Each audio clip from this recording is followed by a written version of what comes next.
And as villagers from Viecas, Pennville, and the surrounding communities continue to grapple with the grief surrounding the death of those 5 young men from Pennville in what can only be described as a horrific accident, messages of condolences have been pouring in.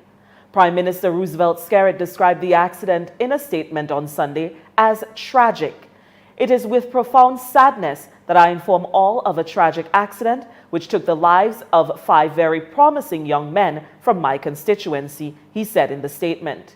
Just last evening, I spent a considerable amount of time with one of the young men as we met with the young people from my constituency. In fact, he gave the welcome address at that forum. My thoughts and prayers go out to the families of the deceased. We all share in the pain and suffering. For me personally, it can't get closer. God shall give us the strength and the courage to deal with this tragedy, the Prime Minister remarked. Leader of the opposition, Lennox Linton, also offered condolences.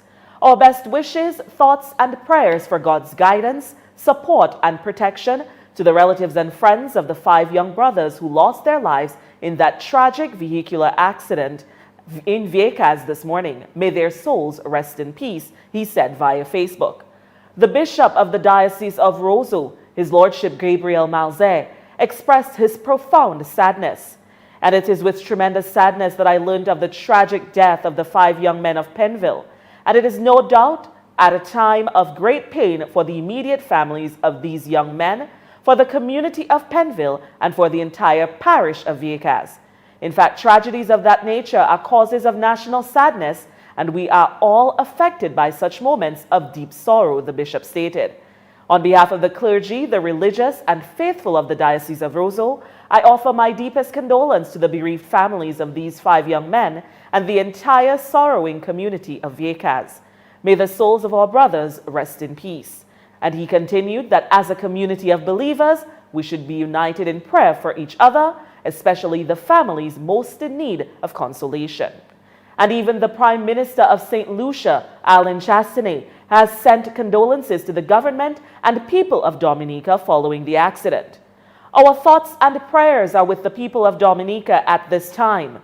Dominica is our sister isle, and we in St. Lucia have gone through something very similar, and we know how difficult this can be for a small country, noted Chastanet.